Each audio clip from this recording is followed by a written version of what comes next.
Hi, and welcome to all our hearts and minds. Thank you again for tuning in. We're here to discuss all things that have been on our hearts and minds, the good and the bad, the concerning and uplifting, or just straight talk. We're your hosts, keeping our passionate heart. Yeah. And then there's me, Jeanette, our mind and chronic overthinker. Let's get into it. Yes. Okay, we're back for another episode. Sorry it took a minute. Life's been lifing, but we always make sure we do our best to get back as soon as possible. We're doing a late recording because we really wanted to get this show done this week for y'all. We're back again. It's Mother's Day. We're in May, beginning of May. Mother's Day is May is a month of Mother's Day. May is long weekend. We have some long weekends. And my good friend Jeanette, she birthday I come this month, yeah. Okay, yeah, and it's also my birthday month. Yes, my good friend. Yeah, there's lots of, for me personally, there's lots of birthdays between April. Well, I'm the only one in May of my family, but there's a lot of birthdays in April. So my dad, my nephew, my nephew's daughter, one of my old friends that we went to university with, you know. So yeah. So, and your birthday, of course. Yeah. So April's a busy, I would say April to June is a busy birthday season. Yeah, for me. I agree. So yeah, so that's it. And then so we'll just jump right into it. We'll go into our checkup. And then before we start our checkup, again, everybody who's listening, who can hear us, please continue to like, subscribe, comment on anywhere where you listen to our podcast, Apple, Spotify, YouTube, wherever you happen to catch us. We're everywhere. Everywhere. Give us a like, give us a star, give us a comment, whatever. We appreciate anything you can give us on your listening platforms. And so with that being said, thank you for listening, and we'll jump into our checkup. So, how was your week, friend? Oh, my week was okay. Yeah. I can't complain. It was a nice end to the week. My family had a birthday party. Well, not my family, but someone in my family. Yeah. Close to the heart. She had her 50th birthday party. You know who you are. Shout out 50 and Fabulous. Yes, girl. Nice. And yeah, my sister's birthday was last week as well. So she's a May baby as well on the 2nd. And my week was all right. Just preparing for this party that was on Friday. Let me tell you something. If you're going to have a party, please just have it on the Saturday or have it on a long weekend girl. Sunday. Let me tell you something. Because walk me through it. Actually, walk me through it, because that does sound kind of stressful. Did you work from home that day? Or? Sure did. So when I found out about this party, I had to immediately request, because we found out in April, and at the ending of April, that I be off. Well, not off, but work from home. I'm not going into the office. So I'm so thankful that I was able to get that done, because I was able to still do some things around here to prepare. Like I had to steam our clothes and stuff like that. And, just things for myself, maintaining something. Yes. Do your prep. Yeah. Yeah. Right. And so it was nice to be home that day. But I'll be honest with you, on a Friday, like, I feel like it's almost torture. Like, let me tell you torture. why. Okay. Let me tell you why I feel you on this, because Friday, but it's so crazy, because when I was in my 20s, listen, as much as I would work or do whatever, I was ready to go on a Friday evening to do something. Okay, I was itching to do something on a Friday night. Now, it's torture. I don't care what nobody says. After a week of work, I don't want to do a thing on Friday evening, except sit on my couch, eat junk food, and binge watch something. That's all I want to do on a Friday night. Something That's light all and I easy. need to do on a Friday night. Now, let me tell you. Then again, now if you want to do something, if you want to get rowdy on the weekend, listen, Saturday, because they have the whole day to parlay. Right? And then figure out my evening situation, wherever that happens to be. It's just so much less stressful to do something on a Saturday. And it's like like, I'm glad that we had a nice evening. It was nice. It was at Hotel X, which is, I think, Drake's hotel, and Okay. the food, meh, mid. The environment was nice. The Okay. atmosphere, Did you shake it a was leg? like, oh yeah, I had to shake a little leg, girl, Okay, because nice. yeah, they had all these courses, and I was just like, this feels like a wedding, but it wasn't. It was a birthday party, and it was a really nice birthday party. They did a really good job decorating, so the ambiance was there, and all that. So I shook a leg, and me and the hubby, we were dancing. Good. That's Even what I wanted to hear. my little one was there. She got to boogie and get down a little bit too.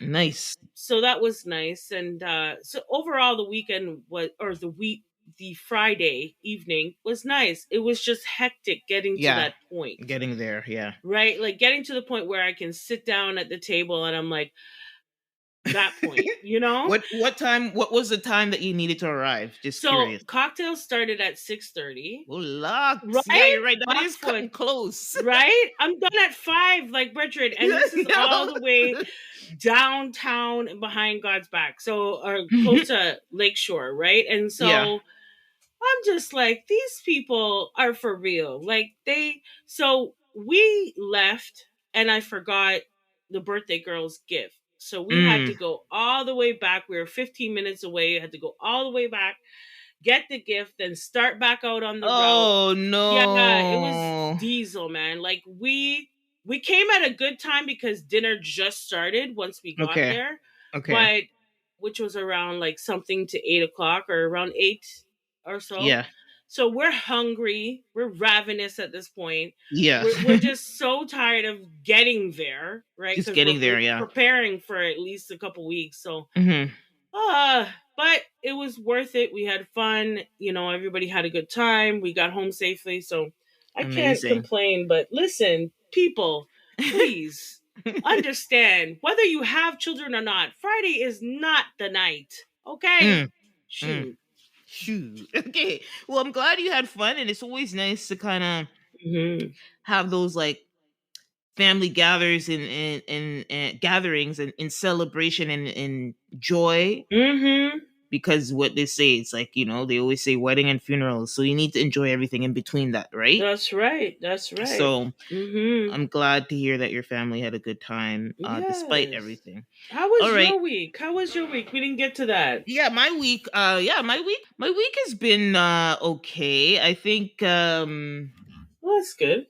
Yeah, it was okay. Nothing too bad, I think. Well, yeah, I don't know. Just, weird energy at work, but it's one of those things where I was like, how do I put this? But I'll just say it that way.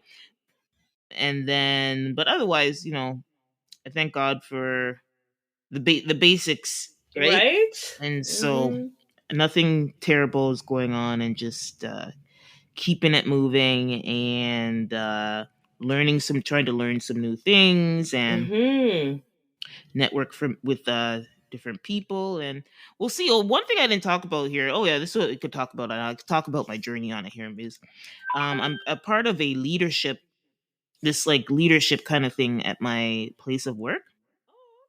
It's like not a course, but it's like a program like that they have for women, and it's for women employees. So it's like, because there's a pay disparity in women in leadership roles or upper, like higher level roles or whatever. So they have this program where they try to nurture women, just to give the tools. Not to say you're necessarily going to be a leader or a manager or anything, but it's like to equip these people with tools to, right. So if they do want to do that, they have the tools to do it, and they have like a network of support and blah blah blah. And a part of that program is they get a professional coach from outside of our organization. So a professional, I guess, a career coach. I don't know. I guess like they're trained to be coaches, whether it's career coaches or even life coaches. And the one I chose is kind of a hybrid of both. Which is my preference, because I'm not like somebody who's like motivated just 100% by career. That's just like not me. So I'm like dipping my toe in life coach, and it is something that I've been wanting to explore. It's okay. Sorry, it's my mom. Just one Yeah. sec. Sorry. Yeah. Okay, so we're back. Yep, we had to just pause for a quick second there. Yeah, no. So what I was saying is, I would life coaching and therapy. It was like a little bit much for me. I know it's very popular in like my work because obviously we have good benefits, some benefits that can cover it. But I think life coach has a more appealing. As like if I were to go into that world, it would. I feel like I would start with a life coach. I feel that's more of a fit to Right. my style. So Right. yeah, I'm kind of excited to see how that goes. I had my initial meeting with her, and it felt really good. So I will see if there's any breakthroughs or anything I learned that I could share with our listeners. I will bring it here. So I'm kind of nervous, but like excited. Good. Good. I like that feeling of Yeah. nervousness but excitement because it's, something new that you're Yeah. embarking on, and so it's always good to have that feeling, that drive to learn Hmm. more and to do more. That's awesome. That's it. Can't Yeah. wait to hear about it. All right. So now we'll just okay. So we said we're gonna do kind of like a non-structured episode, kind of shoot this shit. There's a That's lot going right. on. We said we just need to hit it straight, get straight to the nitty Right? gritty, straight to the point, no frills. Mm-hmm. And so we're just gonna start with the news that everybody's talking about. We just need to get right into it. Right? Listen, they said Cat Williams kicked off the year. He Sure kicked did. down the door in 2024 Yep. And and smacked your chick. Kick and down the yeah, door and and smack your smack your chick. chick. Okay, that's what he did with 2024, and he just aired everybody out. And I feel like that energy has just been continuing to Like snowfall all throughout over the. the damn place, man. And so Jesus. now we come to the big rap beef. It's been a while where we've had a real rap beef. It's been a Right? while. The last one, well, if we really think about the last big one that everybody is excited about, it still involves Drake, which is Right? funny. Which for me, the last big rap beef that I paid attention to was Drake and Meek Mills. I don't know for you what that was. I would say paid attention to, I would Yeah. say was Tupac and Biggie, to be quite honest. I Okay, know that you went was all the donkey way. years ago, Ooh, that went all the way back. but that battle between the two of them was epic. Okay? No, Yeah, but but paid attention to. paid Specifically attention. paid Okay, attention to, right? okay, so you I mean, haven't paid it. I've heard of all the beefs that are going on. I get it, but that was and this is very similar to, it was keeping it to the wax. It was battle of the best, lyricist here. Yeah, but I And don't. But they ended up dead though. I know. See, this is what happens. That's this is this is where that's. But look, that's the type of battle we're talking about here. I don't know, man. I don't like that part, but I'll say it was epic. Like, it was the battle of the century, if you ask me. And unfortunately, but you know what? Hey, we don't know who killed these two people. We don't know who killed them. One is up in the air. One's about to get charged with that shit just now. But hey, that's allegedly. Okay. Allegedly, Puffy might be, the ringleader of it all. We don't know. So, but anyways, I just wanted to say, because I love saying this line, the girls are fighting.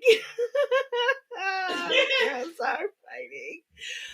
After these messages, we'll be right back. Okay, so we're back. I had a little issue with my laptop, listeners. We'll see how I can fix See how devoted we are, listeners? Do you see? The devil's trying us today. The devil's really trying us today. But we do this today. We're gonna it's gonna happen. It's okay, gonna happen. We're even slightly delirious. It's gonna happen. I'm telling you. So we were talking about the rap beefs, and you were saying the last one you paid attention to was the one where the folks with Tupac and Biggie, because it was epic. And to be quite honest, it's not. This is similar too. However, while the new beefs that have been coming out remind me of back then, but to be honest, I know about the other beefs. It's just the ones that I really paid attention to. Yeah, that's what I mean. The one where you actually were like you're actually listening to the Right? lyrics. I Actually, can't like, wait for the oh, next disc to drop. so wait, I told you the last one I paid attention to, excuse me, was Drake and Meek Mills, which I think is where I'm gonna just say it. Drake got the balls to kind of like step up. Like I feel like Drake is able to handle this because he bodied Meek Mills. Like that was like That's right. I mean I'm a Toronto person and I was like, damn, you and Meek Mill. Meek Mill's like the new underground kid. Like I was like worried for Drake. And then he came back with back to back, and I was like, oh, he destroyed Meek Mills. He completely. He sure did. Destroyed Meek Mills back and to back. his career. A little, kind of. Just a little bit. Just a little. So, but then another epic one I would say after Biggie and Tupac was Jay-Z and Nas. Yeah. That was another big one I would say. So we just took it back. Those were the last week. So now it's back. And we had Drake and everybody. Everybody. Drake versus everybody, pretty much. I'm gonna just say it. Then there was Chris Brown and Quavo. Even had T Swift, Taylor Swift even jumped in with a little clap back at Kim Kardashian. I was like, damn. Yeah, the girls are fighting. I'm telling you. And the irony is this weekend, the latest update is Kendrick Lamar released he just didn't release one. I think he released three songs in 24 hours against Drake because he was taking a while. So he kind of, as far as I'm concerned, Drake came back with something. He came back with something in between. He did. So here. Look, okay. We have to kind of go through this. We kind of had all the beefs, but right now, like this last 48 hours, it got kind of hot with Drake and Kendrick because there was so much in between. While we were waiting for Kendrick, and now Kendrick is just like back to back to back to back. And I'm sorry, he's shutting down Drake right now. He's shutting him down. Full stop. But I think if it was me, if I was Drake. You should have known, like, he's taking 3 weeks. He's coming with, he's recording at least 10 songs. So I hope Drake was doing the same thing as we were waiting. I hope so. But here's what I'm going to say to listeners. This is a Toronto podcast. We are Toronto girlies. Yes. But so I'm a little bit, here's where my conflict comes is Kendrick Lamar is actually my favorite rapper. I think I can confidently say he's in my top. He's of this generation, like in terms of the new school, and who's active now. Like I will say that I could say that Kendrick is like in my top 3. Yes, I'll agree, hands down. Yeah, and Drake is like he's been repping the city, and Drake has earned his colors. It's his stripes. Let's put it that way, he right? Sure did. And I'm a Toronto girl. I'm an East Side girl. He's not, I don't know if he's from Scarborough, but he has pure Scarborough friends and he reps Scarborough. So listen, East Side of Kennedy Road. So I have to, I don't know how you feel. Let me tell you something. One thing that Kendrick is wrong with is that, hip hop, it might have originated in the States, but the face of hip hop is Drake. It's Canadian, bitch. Straight up. Sorry, I just have to go there. Yeah, you got it. Okay. Sometimes we have to speak facts. That Kendrick said that I was like, fam, yeah, okay. It might have originated there, it might have started there, but the face of it is Canadian. So just love it, embrace it, Maybe you need to put out some music so you can reclaim your title. I don't know. You need more regular. Did I expect him to go this route? I don't know, because you're bodying Drake right now. Yeah, I think he. Yeah, he is. If not, I haven't heard the last two. Yeah. So we're gonna go through. Let me we're going back and forth. I'm just saying I'm conflicted, but I just want everything. I actually love. Listen, Drake is my city, so you guys know that, I'm trying to, there is no bias here. I like them both. That's right. I'm just appreciating the beef for what it is. That's it. Okay, so last time we talked, I think when we talked about it, our last recording, we did touch on it, I'm pretty sure, how we were talking about Drake getting attacked. He was under the attack. I don't care what anybody says. Everybody was coming for him. Yeah. And so he released Push-Ups. Yeah. So after Metro Booming and that song where Kendrick featured on there, we got Metro Booming and he did Push-Ups, and I was very proud. I was very proud of you, Drake. Yes, he did. He came back. He came back strong. I'll say that. He came back strong. And he licked Rick Ross. Yep. He licked Metro Boomin. All of them. He just licked all of them one by one shot. Push-Ups. Mm-hmm. One shot. But then, all right, and then he did the stupid AI song. I'm going to skip over that. Yes, right? The one with Drake and the one with it's an embarrassing moment, but keep Tupac AI and Snoop AI. I was like, you're bored, Drake. Okay, then now and finally, in the meantime, now you're being sued by Tupac's estate. Well, they threatened to sue. They didn't officially sue. Well, that's true. Okay, so they threatened the sewage. So he didn't need to add him, though. He didn't need to put Tupac. He didn't need to. I think he was Drake's petty. So then now finally we get Kendrick's response, which is Euphoria. Mm-hmm. Interesting album covered, which is just the definition of euphoria, which is a feeling of well-being or elation. Okay. But anyway, the call-outs in Euphoria, what didn't he talk about? That's what we should get to. Because it would be easier. It'd be a shorter list. Damn, okay. He talked about everything. Everything. He talked about all the allegations over the years of, Drake being allegedly, I'll put that out there, that, he'll get rid of people. They ixnays people when he doesn't like them, that he was connected. This is the only thing that I think Kendrick needs to tread lightly on, is that he's spreading within the music. He's saying, if you really listen to the lyrics and understand Drake's career, that Drake had to do with certain people dying.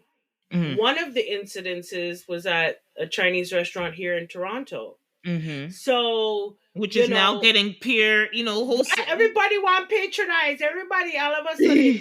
But that's how this is how the culture works for some reason. But anyhow, so, I thought, Kendrick, I don't know, unless you have some concrete evidence of that, you better tread lightly, because that could be charges. That sounds RICO-ish to me. Okay. Yeah. So, but Kendrick, this is why you are in the top 3 for me. Of this generation, you lyrically, the double, triple, quadruple entendres was it was too much for my soul to even process the first 2-3 times that I heard the song. And I was like, it's a lot. Yeah, it's a lot. And then, but here's some of the funny shit he said. He said something, the thing about Sexy Red. When I was like, damn. He said, he's like, when I see you stand to Sexy Red, stand next to Sexy Red, I believe you see 2 bad bitches. I believe you don't like women. It's real competition. You might pop ass with them. I was like, looks.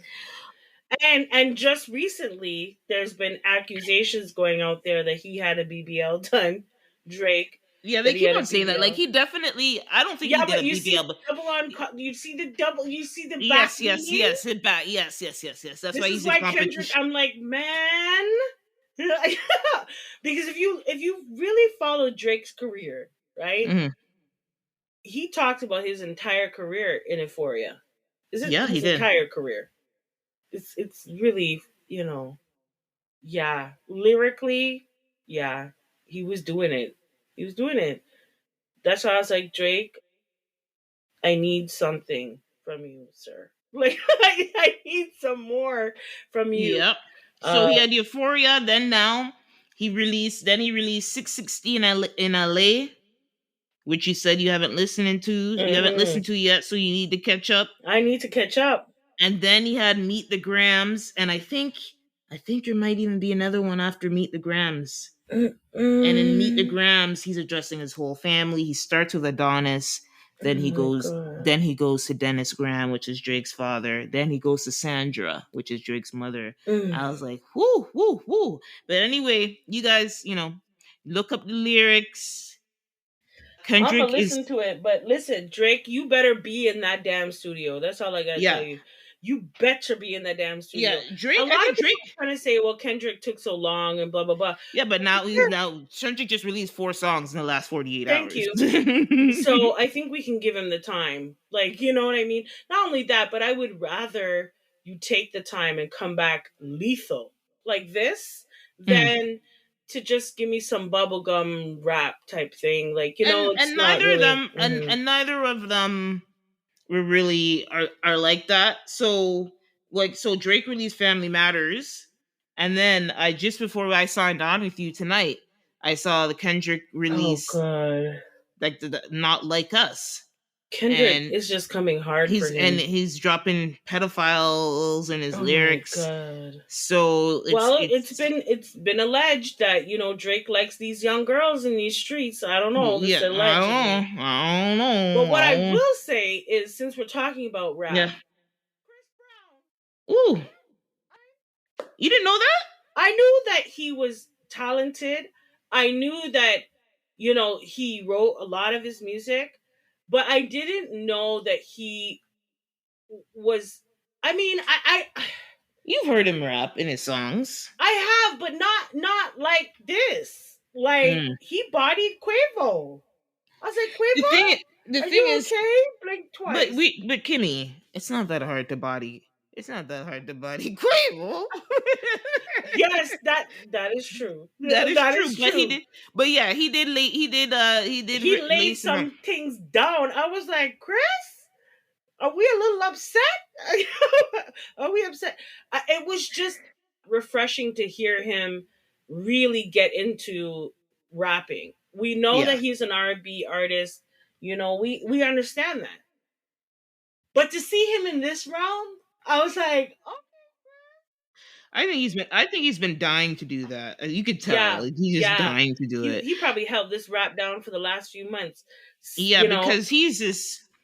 And of course, well, we don't really know what it's about, but I'm gonna say it's about Karrueche, who Quavo has been seen around at some point, and so that probably started the Chris Brown hate. And it's crazy because he opens that track, which is called "The Weakest Link." The song that we're talking about that he really went in on.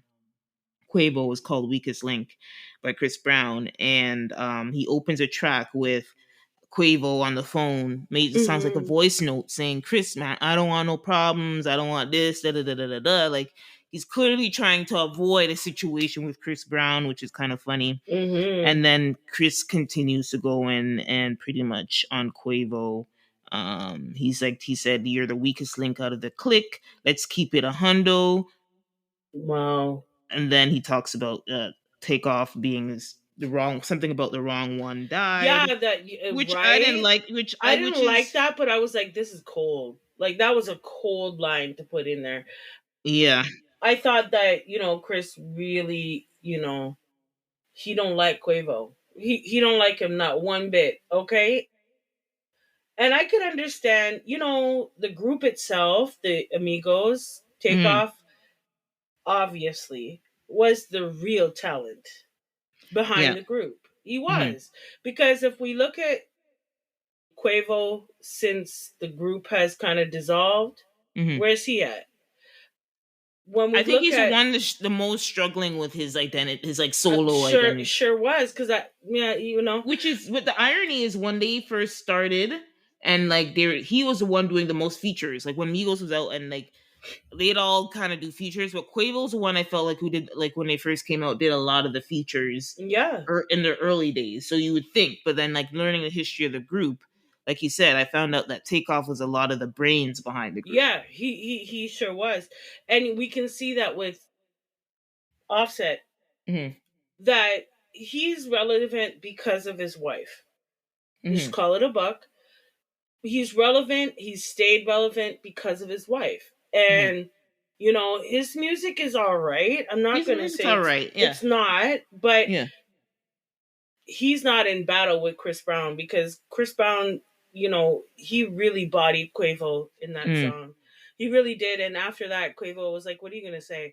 What are you gonna say that hasn't been said? What, that he's a woman beater? Well, people have been saying that for almost 20 years now about Chris Brown. And there's a whole video of him like doing the abusing same thing to Sweetie. Sweetie. So that was like, right? Come on now. So his comeback was pretty. It was like, you shouldn't even have released that. When No, I heard Quavo, you should have just when I sat heard and Quavo's naturally. comeback to the weakest link, he had a comeback, and I don't, what was it called? I don't remember what it was called.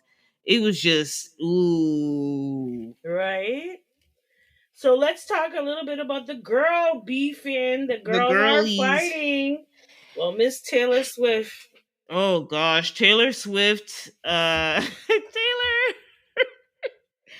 I mean, sure, whatever. Taylor at this point can do whatever she wants. It's Kim Kardashian. Kim Kardashian is a mean girl too. Sure is. So I don't really have a dog in this fight either. In that, like, I don't really care that like Taylor dissed Kim or how Kim feels about it or whatever.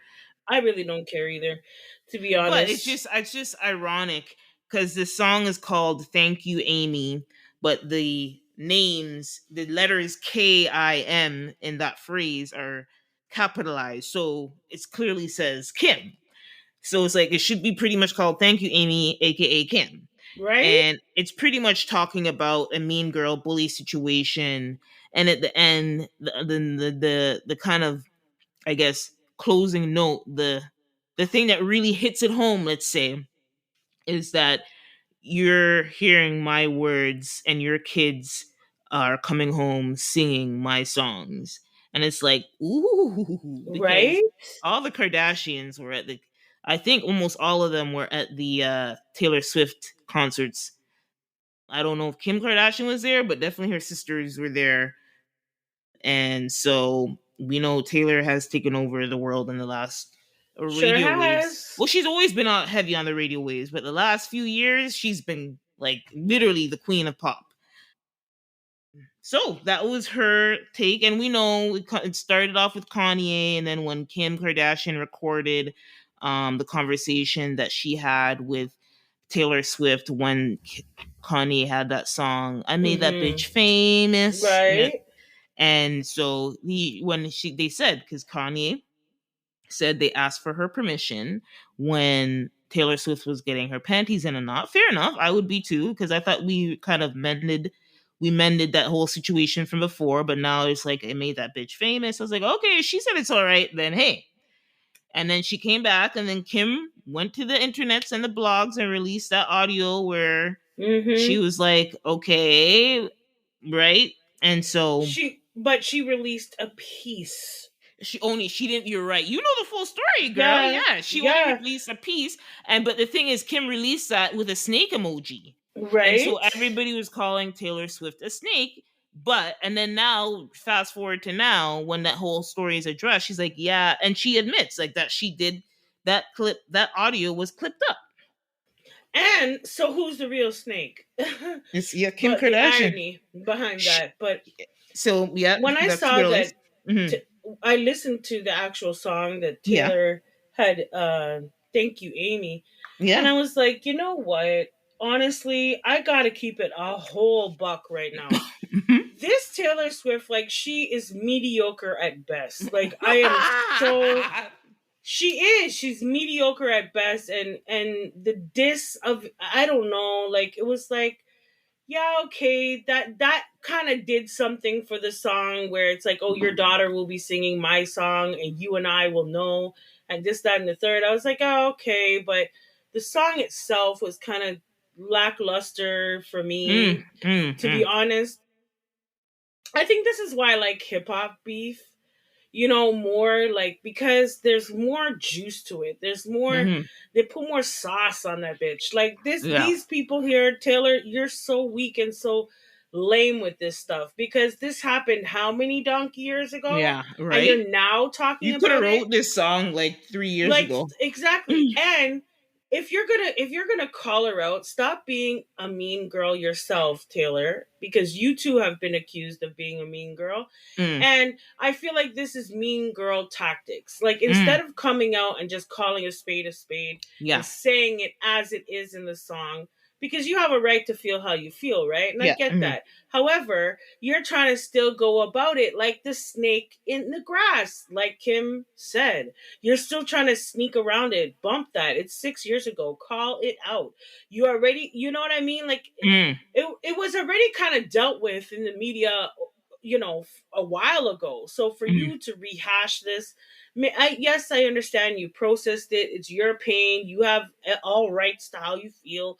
I get it, right? But if you're gonna package it this way, you might as well just call it out for what it is, instead of doing all these subliminals and all this nonsense. Like, miss me with it. That's Mean Girls Tactics 101. Like, let everybody try to figure it out, or let's put it in the title of the song. Like, screw that.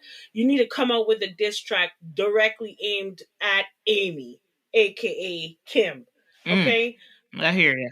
Yeah, that's just how I feel about that. But overall, who cares? Like, honestly, I didn't care then and I don't care now. We already knew how sneaky and conniving Kim Kardashian could be. We already Yeah. seen that. So that's nothing brand new, first. And second, it's funny, Taylor, because you like to do the same shit in the background, right? Yeah, we've seen it. You do the same shit, but yet you want to make big songs about people and things. So if you're gonna make a song, then just call it out for what it is. I guess you're not trying to do that because there's lots of people who could call you out for your fuckery. But anyway, we're not gonna go there with that. But nah, though that can go sit on someplace. There's a lot that's going on in the big hip hop world.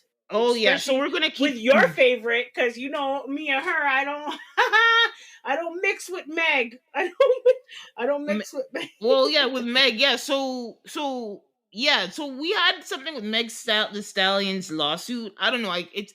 There's a lot of fishy things, I think, with that lawsuit.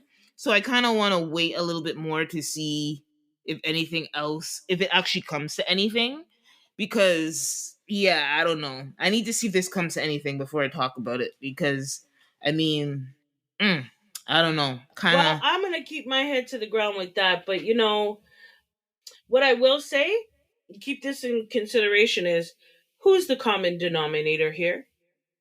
Just think about it. Who is the common denominator?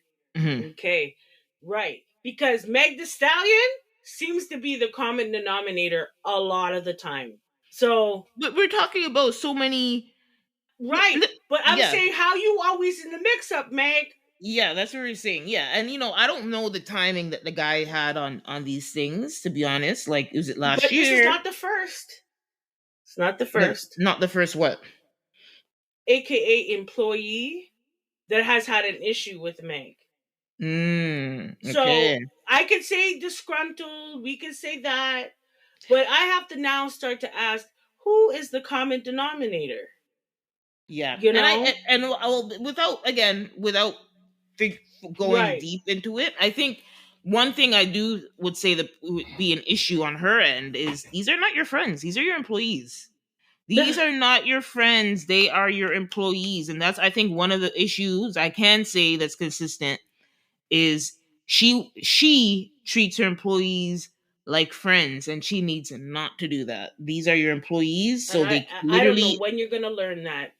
I don't know when you're gonna learn that. Can't be your friends. Okay, so we'll keep an ear out for that. So next, a big thing we never got to address because we were off, but no, we have to talk about this. Miss Amanda Seales was on Club Shay Shay, your Grenadian cousin. Yes. So Amanda. I think we talked about Amanda in one of our recent episodes too, because we were talking about before they were writing all these op-eds on her after she went on the internet and pretty much put Black media on blast because she was not invited to any of the big Black media awards like NAACP and not the NAACP, and the NCAA and BET Awards in particular. She hosted the BET Awards during from her house. From her house during the pandemic. At the very least, she needed to get invited to the BET Awards. Can I please have an invitation, please? At the very least, she should have been on that red carpet. Like, come on. So, and then following that, there was a lot of there was some people kind of feeling like, trying to justify her kind of being, I guess, blackballed, a little bit. Yeah. And we talked about that, and we are like, yes, we understand why she's polarizing, but it's something is a little bit off. And so now, fast forward, she gets onto Club Shay Shay. I think now it's about a week or two. It's about maybe a week or two. Now that we're recording, call it 2 weeks since she did that interview with Club Shay Shay. It was 3 hours, if not a little bit over 3 hours. I've watched a lot of the clips. I think I watched the clips that were important. Me too. And the reason why I can't sit through a full 3 hours with Amanda Seales is she. There's so many things here. She's so combative. It's tiring. It's a very tiring thing to see. Imagine, it's tiring to watch. Imagine you're the one on the opposite end. Like, I could see him literally being worn down as the interview progressed. And again, this is not to say anything about Amanda, but I think it's just a lot. And I think she's one of those people, and she's a more extreme overthinker, let's call it. She's a very extreme overthinker. And you have to pathologize and therapize every little blinking thing. God. And that could be exhausting. And me looking at her, I could not function like that. I would have been like, yo, have a joint and keep it moving or something. What do you need to do to relax, girl? You need some cocky, I was going to say, you need some vitamin D. You need some, mercy. Something to, like, ease on down, girl. Lower your shoulders. Right? She is so combative. Here's the thing, is that Amanda Seales is extremely intelligent. Okay, yeah. She's an intelligent young woman. But okay. Who she's young. I would say she's kind of young. You know what I mean? And she's had life experience. Oh yeah. But Amanda, you went on the wrong damn show. If that's it. Don't know, Shay Shay is not the smartest man out there. He is not. He's not the brightest pencil in the box. He's not. You're going on a show that is it's really all entertainment. It's really just entertainment. If you were going on there to talk about your being a comedian, I think it would have went over really well. You're talking to a man that you can look in his eyes and see when something goes over his head. You can see it in his face, okay? Shay Shay, no disrespect. I'm sorry, Shay Shay, but no disrespect, but we can all see that you're not the smartest man out there. I'm not saying you're an idiot. No. Because you know how to take an opportunity, okay? You know how to take an opportunity and work that opportunity.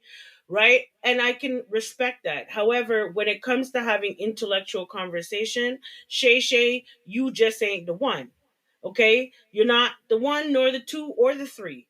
Okay? So what I can appreciate is your hospitality, Shay Shay. What I can appreciate is you allowing a safe space for Black artists or anybody that is in the entertainment industry of any kind or the sports industry to come onto your podcast and speak their truth.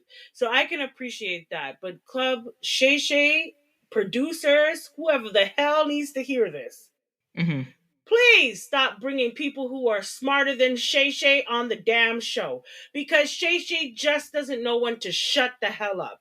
Okay? And in this case, I found it very, very peculiar that he was trying to attack her experience. And this is a man that is raised in the South, okay? Where, Jim Crow, where, the heat of racism is from the South, that just believe it or not, whether you like it or not, that's what it is. And so for him to say that Amanda wasn't having the experience as a young little Black kid in school, I'm sorry, Shay Shay, you're just not the one to say that. I don't know how that went over your head, but she was talking about her own experience. Why are you trying to convince her elsewise? Like, I just don't understand that. But I think a lot of people take this stance of being combative with Amanda because she presents as a combative person. So right off the rip, people are on their defense with her. And you could see that in this interview. But Shay Shay, I'm sorry, she had to all the way check you. She all the way check you, put you right back into your little seat in your tight ass pants. Because Amanda, I'll say one thing, she's not going to let you tell her what her experience is. She's just not going to let it happen. So it was nice that we got to see that, but Shay Shay, I think it went over your head. I saw it in your eyes. It went over your head. It did. And she has a reputation of being combative and being very aggressive with her opinion, and I can understand that to a level. But Amanda, I think what you need to learn is there's a time and a place for everything, and you got to know when to choose your battles. So yeah, and it's not always a battle every time you walk out your door. Exactly, and you know what? The thing is, she is so vocal. She's been very vocal with her experiences in the industry. Like, we can literally go on YouTube and like, before Shay Shay, everything she talked about, for the most part, I don't know if she talked about having a miscarriage, but everything she talked about there, you could find it somewhere online. So, like, to your point, I really wish she took advantage of Shannon's Club Shay Shay's platform to more focus on where she's kind of wanted to go. Yes, touch on the that last thing, because obviously that was the biggest thing, and that's probably why a lot of people are reaching out to her. So address that, and then move on to, like, what do you want to do? What do you want? So I think she talked about too many negative things that have been kind of following her. And I felt like if she wants, and it seems like she kind of wants to move on to a clean slate, and kind of like, that's what it seems. That's what it seems like based on, like, then, and this could have been a good launch pad for that. And I'm sure she mentioned some stuff, whatever shows, whatever. She's going on tour, actually. She's going on tour. So, like, obviously, which is good. But I feel like for people, like we said last time we talked about her, or I think you just said it, either a lot of people really like her and really like that she stands up for people and she speaks up, because it's hard to find somebody who's in the public eye or even in a little bit, even if they're dipped in the celebrity world like her, to even speak honestly. She spoke honestly about what was going on in the Insecure set. I don't know if you saw that or how you feel about that. And I did see that part, and I was like, it's one of those things where it's surprising. It's one of those things where it's like there could be 3 or 4 people in the situation, and each of those people will have a different version of how things went, how it really was. And so I'm not gonna fully blame her or whatever, but no, I'm not gonna blame her, but I feel, or even Issa, because I feel like just the energy that even she gave it, it's like, Amanda, come on now, Amanda. You are giving off an energy. You have, like, but again, I can't say that, because I'm just saying, we were saying her energy is so combative. I'm going to assume that Amanda's a problem. Well, that's what ends up happening, is that when you're always so combative with everybody, that's what you present as. Whether you actually are in that moment or not doesn't matter. You present as being combative. So people are automatically gonna put on a defense, right? So if you were to once or twice or every now and then not be so combative, people wouldn't know how to deal with you, right? But because it's consistently combative, that's what you present as. So I'm gonna be on the, I don't know what we gonna get from Amanda today, so I'm gonna be on my defense already. So I understand that we need people like Amanda. We need people like her, believe it or not, because she fights hard for the Black community. What is sad to see, and I agree with Amanda, is that the Black community does not embrace her. They don't.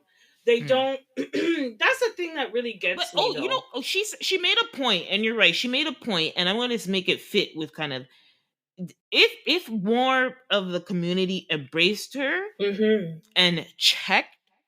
That's right. The thing is, yes, Black people will embrace you. Are you willing to listen when they tell you, listen, Amanda, cease and cycle yourself a little bit, please? Right? and I get that you don't want to be silenced, but I do feel like if she had more community, because that's really what, now that you're saying this seems like a scream for help. Yeah. To be embraced. And just like you bully in school, they bully people because they're bullied or they're lonely or they don't have friends. So I almost kind of feel like that energy is like she wants to be embraced, and we need to do that, because I feel like she's going on the edge, and I hope. Well, I just think that what she really needs is just for somebody Yeah. to say thank you. Yes, yeah, she'll appreciate. And I've heard some people doing that. I think but she's also opened herself up for more criticism too, right? As much people That's like true. me, where I get why she did it, and I kind of like that, but I also worry because she opens up herself more. You know what I mean? For the she backlash. Has to have a balance, and you know, you can be an activist. You can, you know, at times be combative when it comes to your culture and the things that you believe in. I'm willing to stand and unite with you because at least you believe in something stronger, right? Yeah. However, not everybody is trying to hurt you. Not everybody is trying to attack you. Not everybody. You understand what I'm saying? And so I feel like she has a big chip on her shoulder at times, and it comes across that way. And whether it's right, wrong, or in between, that's what it's coming across as. So maybe, you know, find a different. You know what I find so funny is that she's a comedian. Yeah. Right? And you can put all that energy into her show. Right? All that combativeness, put it into your show so that you can release it and come into a space like Shay Shay and have a different perspective on telling your story. Yeah. Because your story went left when you and Shay Shay are trying to debate what your life experiences are. And to be quite honest, not everybody's going to believe in you or believe what you say. So you just got to keep pushing, Amanda. Yeah. Like, I don't feel like you have to change the mind of everybody. Yeah. Like, I would have been like, that's my truth. Move on. Like, right? Yeah, I wouldn't have let it. That's what it is. Yeah. Let's keep it pushing. Big Shay Shay, let's do this, you know? But again, she sat in that, she went deep into that, and I can understand, like, a lot of what she says, I understand why. However, I don't always agree. I don't always think that that was the way to go about it. And, you know, sometimes, Amanda, we know that you're intelligent. You don't need to flex your intelligence when you're ready, because that's what she does a lot. She will flex her intelligence when she's ready. And for someone like Shay Shay, he doesn't even realize that she is flexing that was her intelligence. That was like, you don't need to flex intelligence with Shay Shay. Like, right? This is what me I say. Shay Shay can't get it. No matter. And then somebody made this comment, I think, where people think just because you're intelligent doesn't mean you're right. Thank you. Just because you're smart doesn't mean that you're right. Especially when it's you know, a subjective point of view. Like, exactly, it doesn't mean that you're always going to be right. And that's why I'm saying, like, put all that energy into your stand up and be able to, you know, understand time and place and picking your battles. I would love for her to put her energy in her stand up and just release whatever, like, and I think she's been through a lot. I think she's been through a lot. Her relationship ended, and like, recently, and I think she's been through a lot in the last couple of years, and I just want her to just take it easy. But we'll see what this turns into for her. You know, Amanda Seales, I'm still, you know, I still follow her. I still want the best for her. I could still see, I could want that and still see where there's some stumbles, but none of us are none of us are perfect, you know? So So we have a few stories here. I'm going to reset. I think we had a big story that we wanted to cover, which I don't think we'll be able to cover this week, and I think it's better. So we wanted to talk about Kai Cenat making those comments about Black culture versus, like, whatever. I don't know, what other Caribbean, African, I don't know what. But we'll talk. That's going to be our workout for next week. Yes, I agree, because I've been thinking long and hard about this. Yeah, so we'll talk about that next week in our workout. And then we just had a couple of more stories that kind of tie in. They kind of tie together around the WNBA. So first, we needed to talk about this. So we talked about Miss Caitlin Clark and Angel Reese and the whole thing with the women's college basketball, bringing a lot of energy to the sport. Mm-hmm. So recently, the two young ladies were drafted when the WNBA had their draft, and Caitlin Clark was drafted number one. No surprise there. And then there was a bunch of other girls in between, and then Caitlin, Right. and then Angel Reese. Angel Reese was drafted number 6 in the draft. So Caitlin Clark went to the Indiana Fever, and Angel Reese was drafted by, I believe, Chicago Sky. So she was drafted by the Chicago Sky, and both of them, they can only make so much. Mm-hmm. They have a pay. They have the WNBA has like a pay structure that is not like, it's just your pay structure based on their I don't know, their pay scale. They have a predetermined pay scale. Mm-hmm. So if it works out that Caitlin Clark is going to be making just a little bit more than Angel Reese, but it's, at the end of the day, it's not much. No. So because it's like it's going to net out to about Just under it just was under $2 million. Yeah, I think no, it was like for her. So for Caitlin Clark, if we do it through the years, because it's like a 4-year thing, and then like so, but it nets out to maybe like call it between 76 and 97 throughout a 4-year pay scale, and the total is just over 338 for what's her name, the big Caitlin Clark. So just over 338 for 4 years. And then for Angel Reese, it's 324 for 4 years. So that's the gap between them. Not much when you break it out that way. I cannot even believe that we are not. It's crazy, right? Millions. I can't. It's crazy, right? Not even $500,000 for 4 years. Sorry. Buckfoot. It's there are crazy. Doctors making more money than that, yo. There's lawyers. Oh, yeah. There's plumbers who are making more money than that. Oh, okay? Yeah, for sure. That's so sad. That's so sad. So, but Caitlin Clark's going to be all right because she signed a $28 million deal with Nike. So she's doing all right. And then Angel Reese had some deals. I don't know if she has any bigger deals coming. I didn't see any big deals come through like in the publicity yet, but Angel Reese had deals from when she was in college. That's why she was really popular outside of like, her being one of the standouts in the actual college scene. Another thing that she got a lot of attention for was that she got a lot of deals on Instagram. So I know for Fashion Nova, she has a deal with Fashion Nova. And I just imagine that those contracts are just going to get higher for her. And I won't be surprised if she gets a deal with Nike or Adidas or any of the other brands not too long, shortly. I think it's coming for her. She might not get the big, massive $20 million deal, but I think she's going to get a deal as well. So we're going to keep a lookout for that. And Angel will definitely get a deal. Oh, she's going to get a deal. Yeah. Because she's the one, to be quite honest, that has put new eyes or old eyes on the WNBA, on women's basketball. And I think she's a bigger brand. I think in terms of like, when I say bigger brand, I mean like she's conscious of it. She knows she's a brand, and that's why she was making so much money already in college, because they went out, pitched. If you go on her Instagram, you can kind of see she's branded herself as like the Barbie basketball player. Like she has her lashes, her hair. Like she is putting out a particular image and perspective that she puts on, I think, on purpose to make sure that she's brand friendly. And that even though she's in women's basketball, doesn't mean that she's not feminine. Yeah, well, yeah. I think that she's really banking off of the fact that she's feminine and still plays ball.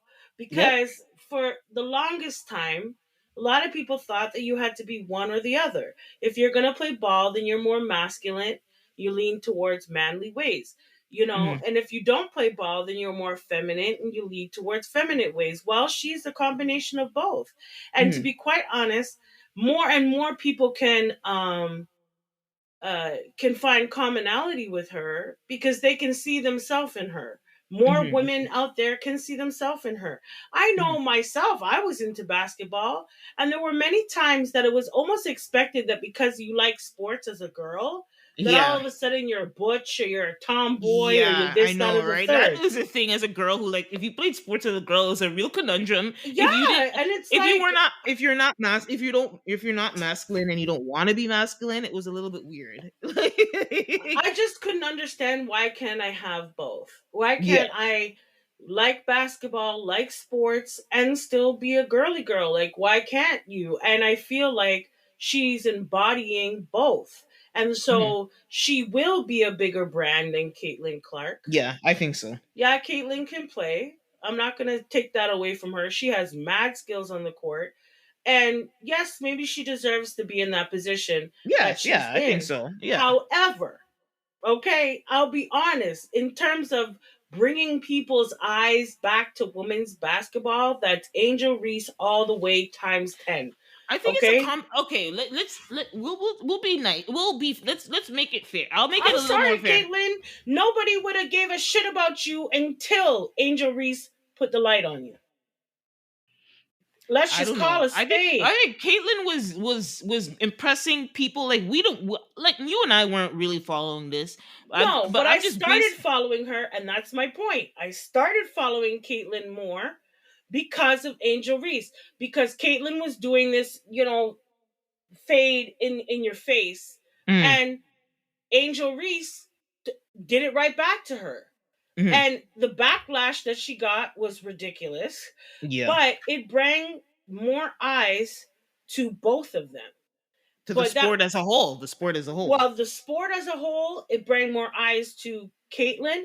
It bring more eyes Hmm. to Angel. Yep. Not to Yep. say that Caitlyn wasn't doing the damn Of thing. She was of doing the course. Yeah. damn thing. However, nobody was looking at you do the damn thing. Nobody knew your name or really cared about your name until Angel Reese. And there was a controversy that was sparked right Well, then. I think that's for us. I think for people who were paying attention to what was Well, going on in the the. college level. So, girl, really? Yeah, I know, but I mean, I think the people who were paying attention to that level of sport and that like, Yeah. college football knew that Clark was like the number one player based on score alone. If we're just looking at score, then yes, like, okay, I get it, and like, she's like the white savior, so she was being heavily pushed too. It's just for us, obviously, we're in a certain world, so we don't know. But in the other world, like, Clark is being pushed heavily on that side of things too, and that reflects in her ranking in the draft, because just overall score wise and everything, like, Caitlin Clark is number one, but I do think Angel Reese is a way better all around player. She And like, shouldn't to have your been point, 6. and yeah, and to your point, I also think that, and I also think, though, sometimes they have these backdoor deals, right? Like, Sure do. the teams, like, they Yeah. know, like, yes, people were trying to rub it in her, there's, world is racist, people were trying to rub it in, like, to like say, the racist folks are trying to rub it in Angel Reese's face that, oh, you're number 6, like, what, she wasn't even number 2. But I also feel like Chicago, the team that she was on, their number was 6 to choose, and they were going to choose Caitlyn. Sorry, they were going to choose Angel, whichever draft they were. They just Right. happened to be number 6, and so Angel got picked number 6. But I feel like that deal was already done and done already, right? So if Chicago had the number 2 pick, Angel Reese would have been number 2. It's just, you know what I mean? But anyway, congrats to those girls. And Yes. again, I'll Yes. be looking out. I think Angel is gonna get her deal. Maybe she has it. We don't even know about it. Because a lot of people are kind of like making that comparison. But I'm like, just wait. She's gonna get her shit. Don't worry.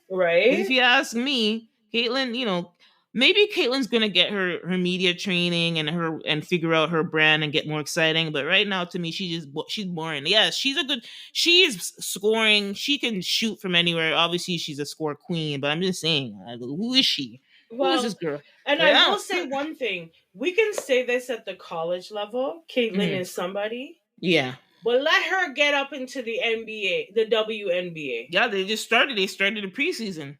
Okay? Let her play some games with some real high notch goal earners. Okay? So right now, you know what? Good luck to both of y'all. Yeah. But I'll be honest, Caitlin, I'm not checking for you.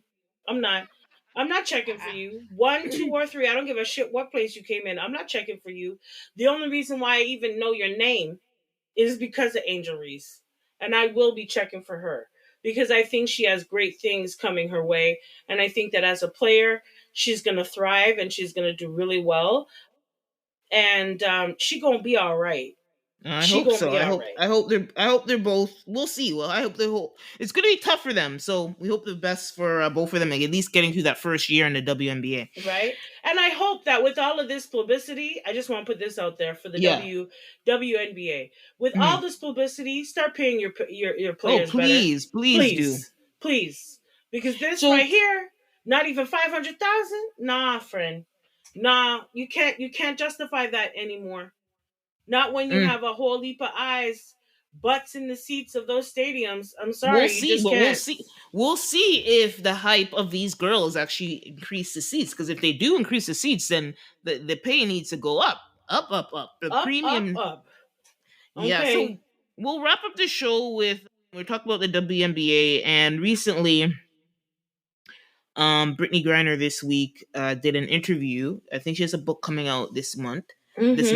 And she did an interview with Good Morning America with Robin Roberts, talking about her journey when obviously she got detained in Russia and she was there for damn near 10 months. 10 months, and she was even sentenced to 9 years while she was there during that time. And we were like, is she? Because to be honest, I was confident that the U.S. would swoop in and get her out of there, right? At least by the 4-month mark. And when we went 6 months, and then we went to the point where she wasn't even convicted, I was like, is Brittany gonna rot over there in Russia? And we covered it heavily, and I just thought it was interesting because, we covered it heavily on our show, the journey from beginning to end and her coming back. And I thought it was interesting when I saw some of the clips that she did with Robin Roberts. And I just seen little clips here and there, but I was also reading an article. But I think 2 things that really stood out to me that like really made me feel for her is she said to her wife, who was fighting. Yeah, we saw her wife. Her wife was everywhere. Her one thing about that woman, I don't know. I think she studied to be a lawyer, so that really her lawyer spirit was fighting for her her woman, because she made sure everybody didn't forget about Brittany over there in the media, which I think is another thing that kind of contributed to her putting pressure on the government to get her back. Yeah, which again, I agree. I think it's still too long for my taste. But so she talked about saying to her wife that she pretty much said she told her wife that she can divorce her, and even if you divorce me, I hope that we still stay friends and that you write to me. That was pretty sad that she already had given up to that point where she was releasing her wife. Wow.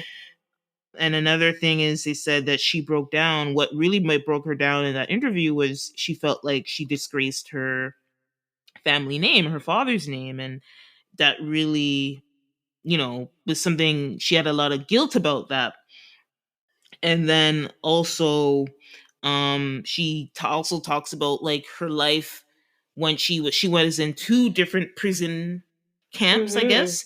The first one, and then after she was convicted, she was sent to the worst one in Russia, where she had to cut off her dreads because the place was so cold, and there was like spiders around in her room, like near her bed. So she just cut her dreads because not only was she getting sick because of the damp, like it's cold and it's damp, which we know if your hair is cold, you're pretty much going to catch fever in a really cold place. You're going to catch wet and cold. You're going to catch fever, get pneumonia, and all type of things. So that was really smart. She cut off her hair, and like things would get in it. So it was a hygiene thing as well. So she talked about that, and she's also obviously still dealing.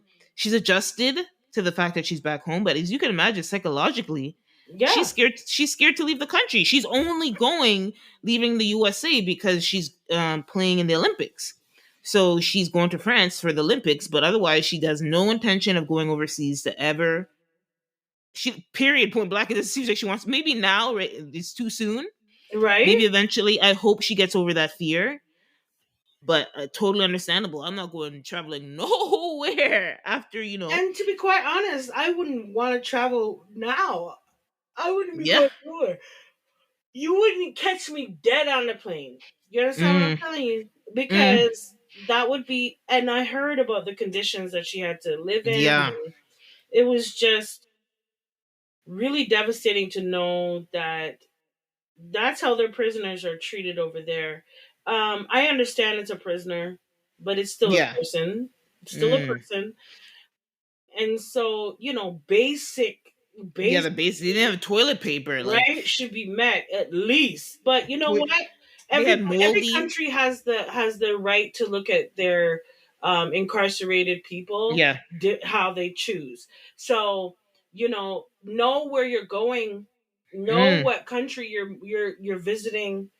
I know this is a very valuable experience, very traumatic, very damaging experience. I get that, but let me tell you, you wouldn't catch me on a flight to go not a goddamn place. If I can't take a bus, a train, or drive, I ain't going nowhere. Okay, because to just go on a plane again would bring up a lot of trauma. Would bring up so much trauma. Now with Brittany Griner, I've heard a lot of things since she has been released, and she's made some statements about the U.S. and not liking to be a U.S. citizen. And did she say that? Yeah, I saw this propaganda around her, right? And I'm gonna take it as such that it's propaganda. Yeah. Yes, yeah, because there was a lot of people. There's just a lot of racist comments. Yeah, 100%, 100%. Because they brought her home and not the Wayland guy, and like saying she's just accusing her of this. The only thing I have to say about that trade, yeah, and I stand strong on this. You took an arms dealer. Really? This guy could create a bomb in his sleep. That was the only part. Like, why him?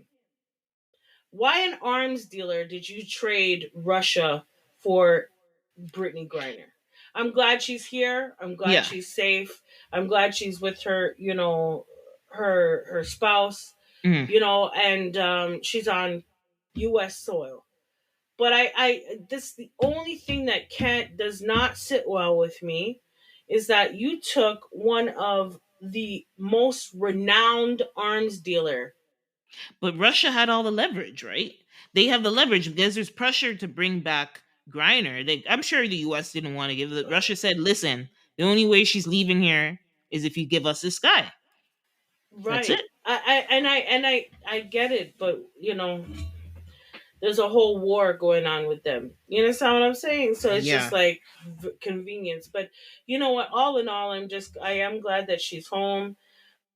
Brittany, I think maybe you need a little bit more time on U.S. soil with your wife. She advocated for you, and now you want to get your ass back on a plane? Really? And I'm not saying don't live life. I'm not saying that. She should live life. She's learned a valuable lesson. I'm sure she's a better traveler for it. I understand that. But the trauma, even for your wife, you know what I mean? When you got on the last plane, you almost didn't make it home. So, I don't know. I don't know what to say about that part. I know if it were me, I'd have to deal with some more trauma first before you see me on any plane.